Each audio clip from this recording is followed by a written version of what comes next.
இன்னைக்கு நாம பார்க்க போறது ரொம்ப சுவாரஸ்யமான கதை. தொழில் முனைவு பத்தி இந்த கதையை நீங்க எல்லாரும் தெரிஞ்சுக்கணும். ஆண்டர்பிரினர்ஷிப் தொழில் முனைவு அப்படிங்கிற வட்டத்துக்குள்ள வந்த நீங்க எல்லாரும் இந்த கான்செப்ட், இந்த கதையை தெரிஞ்சுக்கிட்டீங்கன்னா தொழில நீங்க எந்த இடத்துல இருக்கீங்க, நீங்க எப்படிப்பட்ட தொழில் முனைவராக இருக்கிறீங்க அப்படிங்கிறது முதல்ல உங்களுக்கு தெளிவா இருக்கும். கதை ரொம்ப சிம்பிளுங்க. கேட்க கேட்க நீங்க எந்த இடத்துல இருக்கீங்கிறத நீங்க அளவுகோலா வச்சுட்டே வரலாம். அதாவது ஒரு ஊர்ல பாத்தீங்கன்னா ஒரு ரோடு இருந்துச்சு. அந்த ரோட்ல போற வழியில ஒரு பெரிய கல் இருந்தது.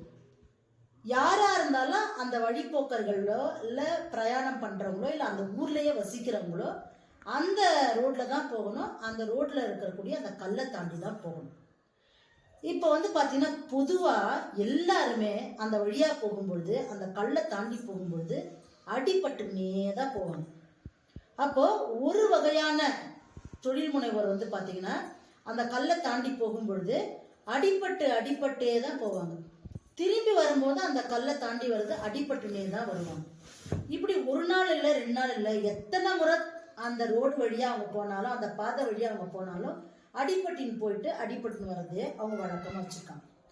2வது வகையான தொழில் முனைவோர் பாத்தீங்கன்னா அந்த ரோடு வழியா போகும்பொழுது 2 தடவை 3 தடவை அடிபட்டது. போகும்போது அடிபட்டது, வரும்போது அடிபட்டது. அப்போ அவங்க என்ன பண்ணாங்க, இது என்னடா இது வம்பா போச்சு, ரொம்ப தொல்லையா இருக்கே அப்படின்னு நம்ம இந்த அடிபடாம எப்படியாச்சும் தப்பிக்கணும், அதுக்கு என்னன்னு பார்த்தாங்க.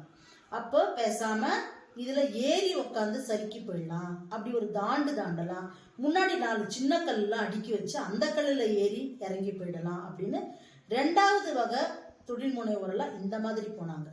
எப்படி அந்த கல்லுல போய் அடி வாங்காம இடிபடாம இருக்கிறதுக்கு சின்ன சின்ன கல்களையோ சின்ன சின்ன வழிமுறைகளையோ பயன்படுத்திட்டு போனாங்க. 3வதா இருக்கக்கூடிய தொழில் முனைவோர்கள் எல்லாம் எப்படிப்பட்டவங்கன்னு பார்த்தீங்கன்னா, முதல்ல போனவங்க எப்பயுமே அடி வாங்கியிருக்காங்கன்றதை கவனிக்கிறாங்க. 2வது போனவங்க 2வது வகை தொழில் முனைவோர்கள் எல்லாம் எப்ப பாரு அடி வாங்காம ஒரு சின்ன குறுக்கு வழி ஷார்ட்கட் ட்ரிக்ஸ் எல்லாம் பயன்படுத்தி கொஞ்சம் அடியிலிருந்து தப்பிக்கிறாங்கலாம் பார்த்தாங்க. 3வது வகையா இருக்கிற இந்த தொழில் முனைவர்கள் என்ன பண்ணாங்க, இந்த 2 பேர் பண்ணதுமே ஒர்க் அவுட் ஆகாது, நாம புதுசா எதையாச்சும் கண்டுபிடிக்கணும், என்ன பண்ணலாம்னு பார்த்தாங்க. அப்ப நாம அந்த பாதை வழியா போயிட்டு வரதுக்கு சிரமமா இருக்கிற ஒரே விஷயம் என்ன, அந்த கல்லு தான். அந்த கல்லை பேசாம அங்கிருந்து தூக்கி போட்டுட்டா நம்ம பாதை நமக்கு தான், நம்ம சுதந்திரமா போகலாம், நாமளும் போகலாம், மற்றவங்களும் போகலாம், அந்த ஊர்ல இருக்கவங்களும் நிம்மதியா இருப்பாங்க அப்படிங்கிறத கண்டுபிடிச்சிட்டு அந்த வழியில இருக்க கல்லை தூக்கி போட்டுட்டாங்க. நிம்மதியா போனாங்க, நிம்மதியா வந்தாங்க. இதுதாங்க 3 வகையான ஆண்டர்பிரினர்ஸ்னு சொல்றது.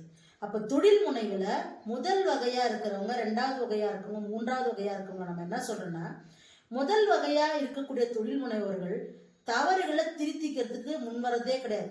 தவறுகளை தொடர்ந்து செஞ்சுட்டே தான் இருக்காங்க. அப்போ தவறுகளை திருத்திக்கணும்னு நினைச்சாதானே அவங்களோட பிசினஸ்ல தவறுகள் இல்லாமையும் செஞ்ச தவறுகளை மாத்தியும் அடுத்த கட்டத்துக்கு போகலாம்.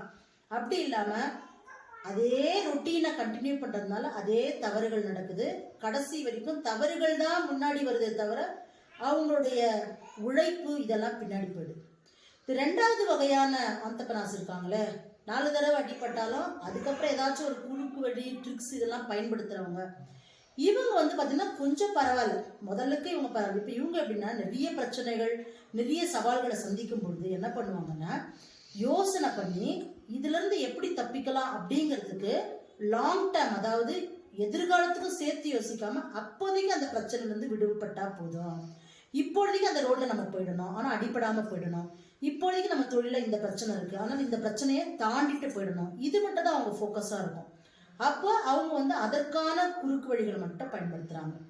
இந்த 3வதா இருக்காங்களா அதிபுத்திசாலிங்க, அவங்க தான் ஸ்மார்ட் ஆண்டர்பிரினர்ஸ். ஏன்னா இதுதான் ப்ராப்ளம், இந்த ப்ராப்ளம்க்கான சொல்யூஷன் இதுதான் அப்படிங்கிறத அவங்க கண்டுபிடிச்சிட்டாங்கன்னா ஃபர்ஸ்ட் அந்த ப்ராப்ளமை ஓவர் கம் பண்ண பார்ப்பாங்க. அந்த பிரச்சனையில இருந்து வெளிவரது மட்டும்தான் அவங்களோட குறிக்கோள். அப்ப பிரச்சனையில இருந்து வெளியே வந்துட்டா அவங்களுக்கு அந்த தொழில் ரொம்ப ரொம்ப ஈஸியா இருக்கும். அப்போ சொல்லுங்க, நீங்க எந்த மாதிரியான ஆண்டர்பிரினர்ஸா இருக்க போறீங்க? முதல் வகைக்காரங்களுக்கு நாங்க வச்ச பேர் என்ன தெரியுங்களா, வாழமட்ட புத்திக்காரங்க. 2வது வகை ஆண்டர்பிரினர்ஸ்க்கு நாங்க வச்ச பேர் என்ன தெரியுங்களா, கரி புத்திக்காரங்க. 3வது வகை ஆண்டர்பிரினர்ஸ்க்கு நாங்க வச்ச பேர் என்ன தெரியுமா, கற்பூர புத்திக்காரங்க.